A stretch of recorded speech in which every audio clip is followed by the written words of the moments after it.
Spider-Man 2 is a game that was declared to be the game of the year by most of the fans even before it released. But surprisingly, when the Game Awards rolled by, it failed to win even a single award. Today in this video, I will dive deep into this topic and discuss the reasons that why did Spider-Man left empty-handed. So without further ado, let's get started. The most common and obvious answer to this question is competitiveness. Just like in 2018, like Spider-Man 1, Spider-Man 2 also released alongside a lot of major titles such as Zelda, Alan Wake 2, and Baldur's Gate 3. So simply, the game wasn't perfect enough compared to the other games. Now, some Spider Man fans may come and say that Spider Man 2 was indeed perfect. That's what I thought initially. But after I did some research, I came to the conclusion that even though Spider Man is good, but it's simply not good enough to win an award. Sure, Spider Man 2 delivered smooth web swinging and a big open world, but that's not enough to win a tournament. For a game to shine on such a big occasion, it must be perfect in all aspects. Now, first, you guys have to understand that a game doesn't win an award on the basis of how much the fans enjoyed playing it. A lot of things are considered while choosing a winner, such as the gameplay, the features, the improvement from the previous game, replayability, and most importantly, the main story. If we look at Spider Man while keeping these points in mind, then we will see that even though Spider Man is perfect in some aspects, but it surely does not meet all these criteria.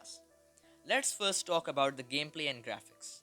Now, I will be brutally honest with you guys. If you compare the gameplay of both the games, Spider Man 1 and Spider Man 2, side by side, then you will see that they are almost the same.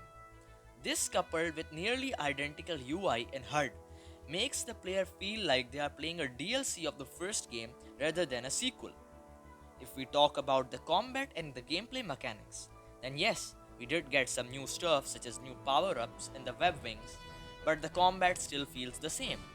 It's the same old button mashing, and you can end up clearing the entire game just by spamming square and circle. This game doesn't feel that hard even if you play it on the hardest difficulty. And the worst thing is, you can actually beat this entire game without making full use of the skill tree. So the next point I will talk about is replayability. In case of Spider-Man 2, the game is not replayable at all. Once you are done with the actual story, there is nothing much you can do apart from swinging around the city, which does get boring over time. The only way this game could have been replayable to some extent is if the game had New Game Plus on launch. Unfortunately, that wasn't the case. And even worse is the fact that we still don't have New Game Plus. Plus, on top of this, you also can't replay missions. So, if you enjoyed some boss fight and want to relive the moment again, then you have to play the entire game from the scratch. Now, let's talk about the main story. Up to the third act, the story played out perfectly. However, the third act left me a bit disappointed. One major reason was the rushed feeling it had, especially when it came to Venom. I mean, Venom was supposed to be the major focus of the game, but he barely got any screen time. It felt like there was so much potential left untapped in his storyline.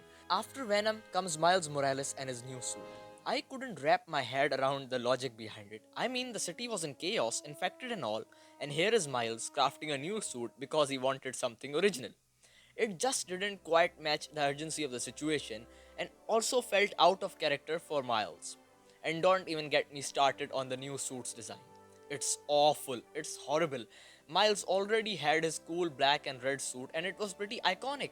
There was no need for this new suit. And what made it even worse was learning that it has become the main suit because of some shitty Adidas promotion.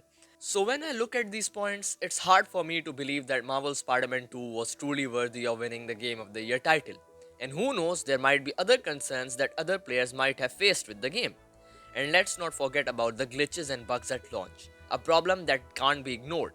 Yet I didn't even mention them in these points, but there were surely plenty of them, and it was far from a smooth experience for many players. So this here proves that the game awards were fair and not rigged like many people are complaining it to be. I can sit here all day and tell you guys that why Baldur's Gate 3 is actually the worthy title, and I can also compare it to Spider-Man 2. So if you also want a video on that, then let me know in the comments. So that's all for this video. If you enjoyed my content, then make sure to like the video as well as subscribe the channel. Now I'll meet you in the next video. Till then, peace out.